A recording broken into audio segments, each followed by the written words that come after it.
Hello and welcome to my video essay. Today I will be discussing a philosophy that I have spent years building and perfecting. You may have heard of certain internet communities that like to participate in something called the red pill and also the black pill. These are philosophies that seek an understanding to the way females act in a romantic, sexual, or intimate sense towards males, usually focusing on the beta male. Both philosophies split men into two separate categories, beta and alpha. Alpha males are your linebackers, minor league baseball players, and Matthew McConaughey's. They are the chiseled chin pretty boys that used to pick on you back in high school and got to finger bang every girl you had a crush on in their Honda CRX. Beta males are you. They are the pussy bitch white boys that play Hearthstone all day and can't even muster up the courage to ask a girl out, or even look a girl in the eyes for longer than 2 seconds without darting their stare around the room like a mental patient. Usually there is no helping these types, and they'll most likely end up killing themselves, shooting up a school campus, or settling down with a fat emotional wail of a woman that humiliates them in public on a consistent basis. The red pill philosophy hopes to console the beta male and offer a solution to them so they can finally start getting blowjobs from the cute Starbucks barista they buy coffee from every morning. It sets out to expose the behavior patterns that women have been using to oppress and control men in our modern society and offer solutions for a beta male to follow in order to become an alpha. Things like lifting weights, getting a nice haircut, calling women dirt hoe to their face, and just being overall more self-confident and less of a pussy. It puts talking to women in a way that the typical beta can understand, like it's a video game. Every woman you talk to is like the final boss, and you need to hit all the weak points in order to fuck her. The black pill philosophy is more of a doom and gloom type deal. The black pill philosophy teaches that if you're already ugly, awkward, and beta, there is no hope for you, and you should just give up on trying. It teaches that women seek out genetically superior males. Sometimes females will settle down with a beta in order to be treated like a princess and have their toes sucked on, but they will eventually cheat on the beta with a genetically superior male, divorce him and take all of his money, or ask for a polygamous relationship so they can cuck the beta into submission. Basically, if you subscribe to the black pill theory, you've already given up hope of ever finding happiness in a relationship with a woman because you've recognized all the disgusting behaviors women exhibit in the dating scene and see no solution as you were not born with the right genetics.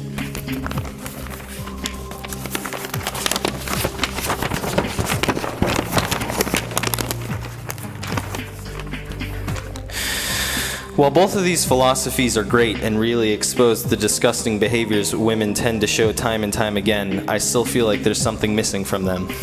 I still don't think they've hit the nail on the head, so I've decided to create my own pill philosophy that combines theories from both the red and the black pill, while also mixing in my own beliefs and strategies. I'm calling it the gold pill because there's always gold at the end of the tunnel, and I truly believe that we can defeat women and get all the head that we deserve. So like the other two philosophies, the gold pill follows the ideal that all women are emotional cum machines and are constantly seeking a Jason or Brad in their life. But unlike the black pill and more like the red pill, I see that there's a way around this. The way I choose to view my game against women that differs from the red pill is that I view talking to and picking up women as if it were a JRPG, or Japanese role-playing game for those who are uninitiated. You see, every JRPG has the same basic premise and outcome. You start off as an unlikely hero thrust into an apocalyptic scenario that you must stop. In life, you are the unlikely hero, or beta male, thrust into an apocalyptic scenario, which is never getting laid, that you must stop. At first, you have no stats, no epic loot, and no good party members. You must start off by getting your first weapon, which in this case would be the confidence to actually go outside for once. Women don't just hang around in your parents' basement, they go outside and go to social events and activities, so take a shower, shave your shitty facial hair, and take a step outside. It may be terrifying, but think about how terrified Chrono was in Chrono Trigger when he had to go back in time to save Marl from the failed teleportation experiment. Now that you are outside, I want you to go to a public place like a shopping mall or grocery store.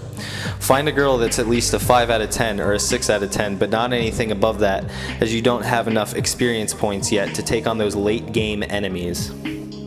Go up to her and immediately start a conversation. It doesn't matter about what. You're still learning the battle system, so don't be afraid of rejection/failure. Treat the conversation like you would in your favorite JRPG. Ask her if she knows any gossip that's going on around town. If she reacts positively to this, then carry on the conversation, but if she looks at you like the insane autistic person you are, then use your run option for a quick getaway. Whether your first encounter is successful or not doesn't really matter. The important thing is that you took the first step in your epic quest towards sexual satisfaction.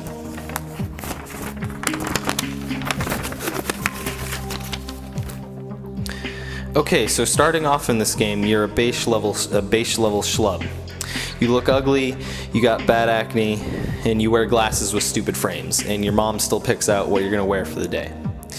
You need to go from being like that punk-ass bitch Cloud in Final Fantasy VII and be more like his alpha male partner in crime, Barrett, the dude with the machine gun arm. But how do you start this process when you feel like you're already so far gone? It's simple, you fucking idiot. It's simple, dumbass. You need to gather some epic loot and armor pieces. These can be found in dungeons like Aeropostale or Hollister. I know what you're thinking. My clothes are fine just the way they are. Why would I conform and go to a normie store like The Gap and buy normal clothes? Well, it's simple. These stores will provide you with the armor pieces necessary to build up your stats like charisma or luck.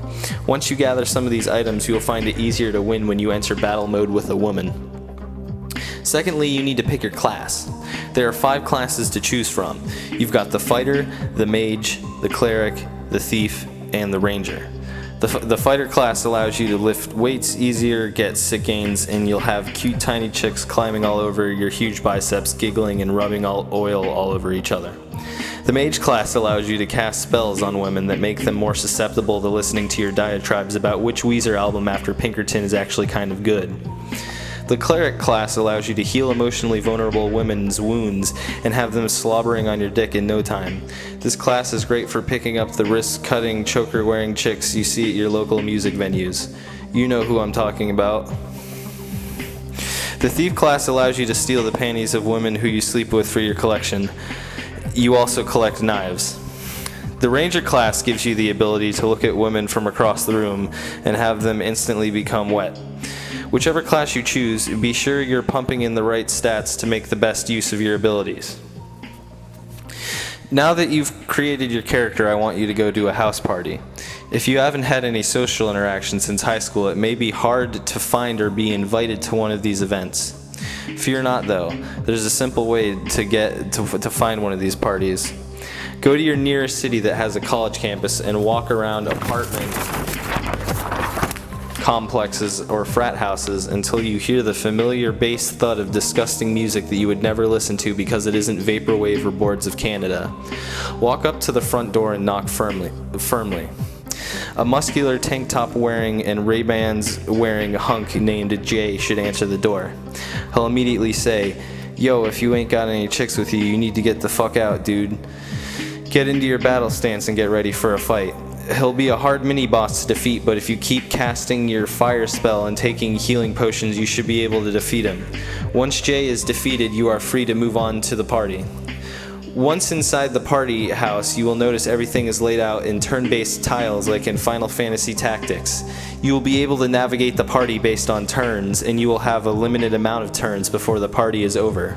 If you don't strategize wisely, you could end up going home with no pussy and have to masturbate to niche fetish porn like The Salty Divide and Harry Tom Comes Home to Find a Messy House and his wife getting fucked by his best friend who also happens to be Puerto Rican. You'll want to go after the low-level goblins first. Strike up a conversation with a few 4s or even 3s. Just practice your conversation skills with these women. Don't fuck them or you might end up catching a disease that can only be healed by sleeping at an inn way back in the main town hub. After you have conquered these low-level enemies, you will notice that you have gained a few hundred experience points. Once you get enough experience points, you will level up. The ceiling for experience points needed to level up increases with each level. Once you reach a new level, you can put a skill point into one of your slots in your skill tree. Every time you put a skill point into one of your skill tree slots, you will earn a new ability or level up a current ability. You have 3 paths to choose from in your skill tree. You can invest in your arcane tree, fire tree, or frost tree, or a combination of the 3. Be sure to plan your progression carefully though. You don't want to spread your points out too much and end up with a shitty character with half-leveled abilities. Now that you have successfully made it through the party and been a little social, it's time for you to conquer the first boss in the game. She should be drunkenly seated on a washing machine that's in the living room for some reason. She is the boss of this dungeon, easily the hottest girl at the party. Her name is Emily, and she's so fucking drunk that she's spilling her Smirnoff Ice all over fucking everything. She's surrounded by Jasons and Brads, all competing to plow this nasty broad. The Jasons and Brads are flexing their muscles as hard as they possibly can, chugging Bud Lights and grunting as loud as possible, all to win this nasty bitch of a cunt's affection. She ain't even that hot, to be honest, and I don't know why all the girls at this party have such busted faces. But you're here to get that sweet, sweet pussy nectar, so you must settle for this crusty-ass butter-faced bitch. To have a shot at Emily, you must first defeat the army of Jasons and Brads surrounding her. You must step up to the ensemble of sandal-wearing sunglasses on the back of their head yahoos and get into your battle stance. One of the Jasons will tell you to chill out, bro. Give him what he wants and cast your Ice Storm spell, which will temporarily disable all of your foes for a few turns. Use this to your advantage and do as much damage as you can to your foes with your Sword Cyclone attack, which will damage your enemies all at once. After the Jasons and Brads have been damaged enough, they will begin to glow white and transform together into a new being known as Gavin. Gavin is super powerful and plays Ultimate Frisbee regularly. Gavin is super powerful and plays Ultimate Frisbee regularly. He will throw glowing laser frisbee discs at you, but don't worry, as long as you have your energy armor equipped, this shouldn't do too much damage. Take your time and hit Gavin in his weak points. His weak points are his troubled relationship with his father, and the fact that Buffalo Wild Wings always kicks him out for being too loud. Halfway through the fight, Gavin will super heal to regain his hit points by doing his ritual of getting down on one knee and pumping himself up by taking hearty spoonfuls of whey protein and coconut oil. Now that he is back at full health, you'll need to get a powerful strike blow on him. Use your special ability, Sword of 1,000 Dark Knights. This will unleash 1,000 black men into the battlefield who will all scream at Gavin that he is a pussy white bitch who will never be a real nigga and should get on with his crusty ass white boy sneakers. This will send Gavin into a fit of self-hating rage that will cause him to explode into an awe-inspiring white light. You have defeated Gavin. With that out of your way, you can claim your prize, which would be that drunk-ass hoe slobbering all over herself on top of the washing machine. She should be in a near comatose state from all the Smirnoff Ices she drank, which was only like 4. It doesn't matter if she isn't coherent enough to agree to have sex with you, as you won the battle, so her warm bits are basically your property now.